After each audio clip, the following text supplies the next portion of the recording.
Next हम urine formation का process देखते हैं। यूरिन फॉर्मेशन में 3 स्टेप्स होते हैं। सबसे पहला अल्ट्रा फिल्ट्रेशन, उसके बाद में रीअब्सॉर्प्शन और उसके बाद में सिक्रेशन। तो सबसे पहले हम देखते हैं अल्ट्रा फिल्ट्रेशन। अल्ट्रा फिल्ट्रेशन क्या होता है, जो यहाँ पे एफरेंट आर्टीरियल ब्लड लेके आ रही है, तो यहाँ पे क्या होती है, ये ग्लोमेरुलस होता है। ग्लोमेरुलस क्या होता है, टफ कैपिलरीज होती है, कैपिलरीज का गुच्छा होती है, उसको अपन क्या बोलते हैं, ग्लोमेरुलस बोलते हैं। और उसके नीचे क्या होती है, ये बाउमन्स कैप्सूल होता है। इन दोनों को मिला के क्या बोलते हैं, मालफिशियन कॉर्पसल बोलते हैं। तो अल्ट्रा फिल्ट्रेशन क्या होता है, ये जो आर्टीरियल, ये एफरेंट आर्टीरियल जो ब्लड लेके आ रही है, वो क्या करती है, जो यहाँ पे जो ब्लड आता है उस ब्लड में से जो लार्ज मॉलिक्यूल्स होते हैं उनमें से स्मॉल मॉलिक्यूल्स और आयन का फिल्ट्रेशन होना ही क्या कहलाता है, अल्ट्रा फिल्ट्रेशन कहलाता है। और ये अल्ट्रा फिल्ट्रेशन कहाँ होता है, मेलफिशियन कॉर्पसल्स में होता है। और ये मेलफिशियन कॉर्पसल्स क्या होते हैं, ये जो टफ कैपिलरीज हैं, ग्लोमेरुलस और बाउमन्स कैप्सूल, दोनों को मिला के अपन मेलफिशियन कॉर्पसल्स बोलते हैं। और ये यहाँ पे अल्ट्रा फिल्ट्रेशन क्यों हो रहा है, इसके पीछे कारण क्या है, यहाँ पे ये जो ग्लोमेरुलर कैपिलरीज हैं, इनमें क्या होता है, प्रेशर जो होता है वो क्या होता है, ज़्यादा होता है। यहाँ प्रेशर ज़्यादा क्यों होता है, क्योंकि ये जो एफरेंट आर्टीरियल जो ब्लड लेके आ रही है, इनका डायमीटर क्या होता है, ज़्यादा होता है। और ये जो इफरेंट आर्टीरियल जो यहाँ से ब्लड लेके जा रही है, उनका डायमीटर क्या होता है, कम होता है। तो यहाँ से ज़्यादा ब्लड आ रहा है और यहाँ से कम डायमीटर होने की वजह से यहाँ से कम ब्लड रिटर्न हो रहा है।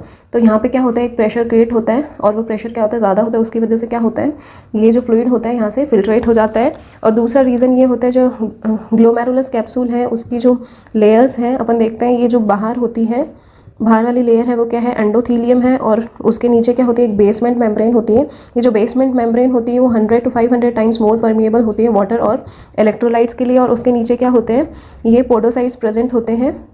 और ये यहाँ क्या होते हैं, फिल्ट्रेशन स्लेट्स प्रेजेंट होते हैं। इन फिल्ट्रेशन स्लेट्स में से प्रोटीन के अलावा जितने भी प्लाज्मा के कंस्टिट्यूएंट्स हैं वो सारे के सारे क्या हो जाते हैं, फिल्ट्रेट हो जाते हैं। और यहाँ पे क्या होते हैं, फेनेस्ट्रा प्रेजेंट होते हैं, जो भी फिल्ट्रेशन में हेल्प करते हैं।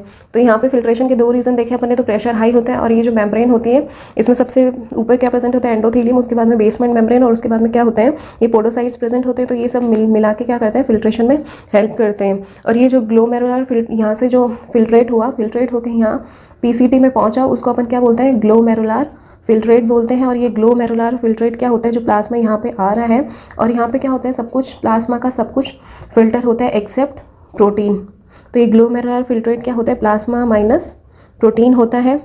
और 1 मिनट में यहाँ से जो प्लाज्मा फिल्टर हो रहा है वो कितना होता है, 125 ml होता है, 125 ml पर मिनट। और यहाँ से ये जो ग्लोमेरुलर फिल्ट्रेट फिल्टर हो रहा है उसका कंपोजिशन क्या होता है, यहाँ पे क्या क्या आता है, वाटर आते हैं और इलेक्ट्रोलाइट्स आते हैं। इलेक्ट्रोलाइट्स में जो कैटाइंस होते हैं वो कौन कौन से होते हैं, सोडियम, पोटेशियम, मैग्नीशियम और कैल्शियम। और यहाँ पे जो कैल्शियम होता है सिर्फ और सिर्फ कितना होता है, 50% होता है। और जो एनाइंस आते हैं उसमें क्या क्या आता है, क्लोराइड और बाइकार्बोनेट आयंस होते हैं। उसके अलावा क्या होता है, क्रिटिनिन होता है, यूरिया होता है, ग्लूकोज होता है, अमीनो एसिड होता है। ये ग्लूकोज और अमीनो एसिड वापस पीसीटी में क्या हो जाता है, रीएब्जॉर्ब हो जाते हैं। और लो मोलिकुलर वेट प्रोटीन होते हैं, जैसे कि इंसुलिन। और यहाँ से अपन देखा प्लाज्मा में से सब कुछ फिल्टर हो रहा है एक्सेप्ट प्रोटीन। तो प्रोटीन के साथ और क्या क्या फिल्टर नहीं होते, फैटी एसिड फिल्टर नहीं होते, क्योंकि उनकी भी साइज़ क्या होती है, ज़्यादा होती है। और अपन ने देखा यहाँ पे से 50% जो कैल्शियम है वो फिल्टर हो रहा है, और यहाँ पे जो बाकी 50% कैल्शियम है वो फिल्टर नहीं होता, क्योंकि वो प्रोटीन के साथ अटैच होता है। नेक्स्ट अपन देखते हैं फिल्ट्रेशन में कौन कौन से फैक्टर काम करते हैं। यहाँ पे क्या होते हैं, 3 टाइप के फोर्स प्रेजेंट होते हैं, जिसमें सबसे पहला है ग्लोमेरुलर हाइड्रोस्टैटिक प्रेशर, फिर है जीसीओपी ग्लोमेरुलर कोलॉइडल ऑस्मोटिक प्रेशर, और फिर है बाउमन कैप्सूल हाइड्रोस्टैटिक प्रेशर। तो ये 3 प्रेशर मिलके क्या करते हैं, इसको प्लाज्मा को फिल्टर करते हैं। और ये जो जीएचपी है वो क्या होता है, ये जो ग्लोमेरुलस में ये जो प्रेशर क्रिएट हो रहा है ब्लड की वजह से, यहाँ डायमीटर ज़्यादा है, ज़्यादा ब्लड आ रहा है, यहाँ से कम ब्लड रिटर्न हो रहा है, तो यहाँ पे प्रेशर क्रिएट हो रहा है, उसको ही अपन क्या बोलते हैं, ग्लोमेरुलर हाइड्रोस्टैटिक प्रेशर बोलते हैं। और इसकी वैल्यू कितनी होती है, 60 mm of Hg होती है। फिर नेक्स्ट देखते हैं अपन जीसीओपी क्या होता है, ग्लोमेरुलर कोलॉइड ऑस्मोटिक प्रेशर। ये क्या होता है, कोलॉइड प्रेशर क्या होता है, प्रोटीन की वजह से जो प्रेशर होता है वो क्या होता है, कोलॉइड प्रेशर होता है। और ये कहाँ है, ग्लोमेरुलर में है, तो ये इसको बोलते हैं कि ग्लोमेरुलर कोलॉइड प्रेशर। और यहाँ पे जो प्लाज्मा में प्रोटीन है जो यहाँ से फिल्टर नहीं हो रहे वो यहाँ पे होते हैं, और ये क्या करते हैं, इस फिल्ट्रेशन प्रोसेस को क्या करते हैं, ओपोज करते हैं।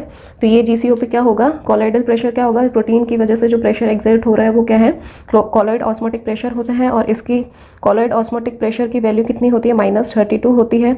और फिर क्या है, बीसीपी, जो बाउमन कैप्सूल में जो प्रेशर है, यहाँ पे जो प्लाज्मा में से जो फ्लूइड फिल्टर होके यहाँ आया ग्लोमेरुलर फिल्ट्रेट, तो ये बाउमन्स कैप्सूल में आके क्या करेगा, ये और फर्दर जो फिल्ट्रेशन हो रहा है उसको क्या करेगा, रेजिस्ट करेगा।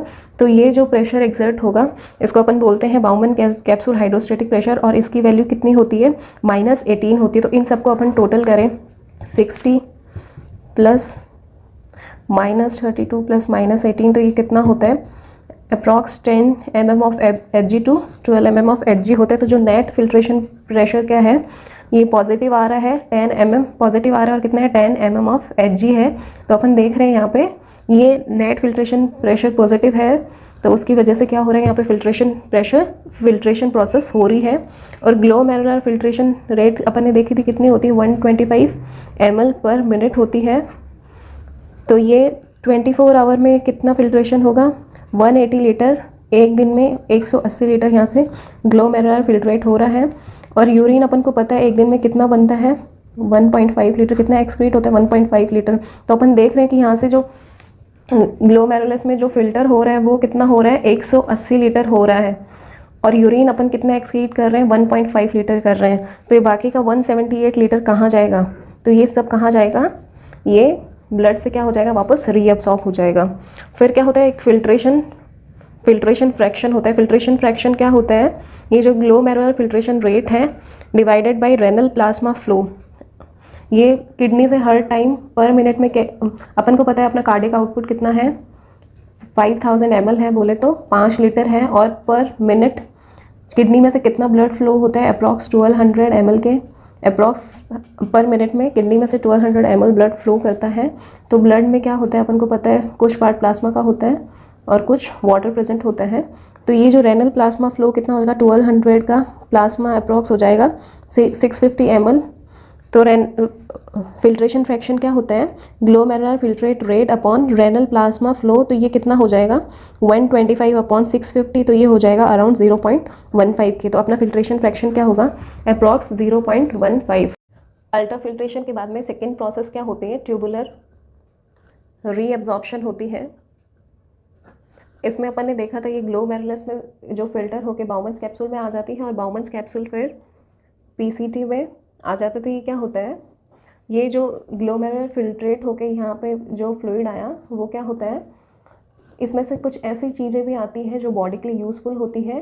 तो ये क्या होगी, इस ल्यूमन में से ब्लड में वापस क्या हो जाएंगी, रीअब्जॉर्ब हो जाएंगे। और जो मैक्सिमम रीअब्जॉर्प्शन होता है वो कहाँ होता है, प्रॉक्सिमल कन्वोल्यूटेड ट्यूब्यूल में होता है। और कितना होता है, 65% to 80% ऑफ जीएफआर क्या हो जाता है, यहाँ पे रीअब्जॉर्ब हो जाता है। और मैक्सिमम रीअब्जॉर्प्शन पीसीटी में क्यों होता है, इसके पीछे 2 रीज़न है। पहला तो यहाँ पे क्या होते हैं, बहुत सारे माइक्रोविलाई प्रेजेंट होते हैं, और यहाँ पे क्या होते हैं, माइटोकॉन्ड्रिया प्रेजेंट होते हैं। ये माइटोकॉन्ड्रिया में क्या होते हैं, एटीपी प्रोड्यूस करते हैं, और वो एटीपी प्रोड्यूस करके यहाँ पे जो सॉल्ट प्रेजेंट होते हैं वो क्या होते हैं, एक्टिवली यहाँ से रीअब्जॉर्ब हो जाते हैं। तो जो मैक्सिमम जो रीअब्जॉर्प्शन होता है वो पीसीटी में होता है। इसके पीछे रीज़न क्या है, यहाँ पे बहुत सारे माइक्रोविलाई प्रेजेंट होते हैं। माइक्रोविलाई क्या करते हैं, सरफेस एरिया इंक्रीज करते हैं रीअब्जॉर्प्शन के लिए। और ये माइटोकॉन्ड्रिया प्रेजेंट होते हैं जो एटीपी प्रोड्यूस करते हैं, वो एटीपी एक्टिव रीअब्जॉर्प्शन में हेल्प करती है। और यहाँ पे क्या क्या रीअब्जॉर्ब होगा, यहाँ से ल्यूमन से ब्लड में क्या क्या वापस रीअब्जॉर्ब होगा, 80% ऑफ वाटर रीअब्जॉर्ब होगा, 70% ऑफ सोडियम आयन रीअब्जॉर्ब होंगे, 75% ऑफ पोटेशियम आयन रीअब्जॉर्ब होंगे, ग्लूकोज रीअब्जॉर्ब होगा, amino acid, urea, vitamin C और बाइकार्बोनेट आयन क्या होंगे, यहाँ से रीअब्जॉर्ब होंगे। और पीसीटी में रीअब्जॉर्ब होने के साथ साथ कुछ चीज़ें होंगी जो वापस क्या होंगी, सीक्रेट भी होंगे। सीक्रेशन क्या होता है, यहाँ जैसे कुछ चीज़ें चाहिए होती है वो क्या होती है, यहाँ से रीअब्जॉर्ब होती है। और ब्लड में क्या होती है, कुछ चीज़ें ऐसी होती है जो बॉडी को चाहिए नहीं होती, बॉडी उनको एक्सक्रीट करना चाहता है, वो वापस क्या होती है, ब्लड से इस ल्यूमन में ट्यूबुलर ल्यूमन में क्या हो जाते हैं, सीक्रेट हो जाते हैं। तो यहाँ वापस क्या क्या सीक्रेट होता है, H+ और अमोनिया के आयंस वापस क्या हो जाते हैं, पीसीटी में सीक्रेट हो जाते हैं। और क्या क्या चीज़ें हैं अपन ने देखा, ये सब चीज़ें क्या होती हैं, रीअब्जॉर्ब होती हैं। बट कुछ चीज़ें हैं जो रीअब्जॉर्ब नहीं होती, वो कौन कौन सी हैं, जो सल्फेट्स होते हैं, क्रिएटिनिन होता है, इनुलिन होता है, और पीएच होता है, ये क्या होते हैं, ये सीक्रेट नहीं होते, और ये क्या होते हैं, ये बॉडी से एक्सक्रीट होते हैं। फिर तीसरा प्रोसेस अपन देखते हैं ट्यूबुलर सीक्रेशन। सीक्रेशन में क्या होता है, वही जो ब्लड में प्रेजेंट होता है वो क्या होता है, ये जो ल्यूमन होता है ट्यूब्यूल का, उसमें क्या होता है, सीक्रेट हो जाते हैं जो बॉडी को चाहिए नहीं होती। बॉडी जिन सब्सटेंसेस को एक्सक्रीट करना चाहती है वापस क्या कर देती है, इसमें ट्यूब्यूल में सीक्रेट कर देती है। तो कौन कौन सी चीज़ें सीक्रेट होती हैं, H+ ion, potassium ion, ammonia का आयंस, क्रिएटिनिन, डाइस, कुछ डाइस होती हैं, ड्रग्स, और H+ आयन क्या हो जाते हैं, वापस सीक्रेट हो जाते हैं।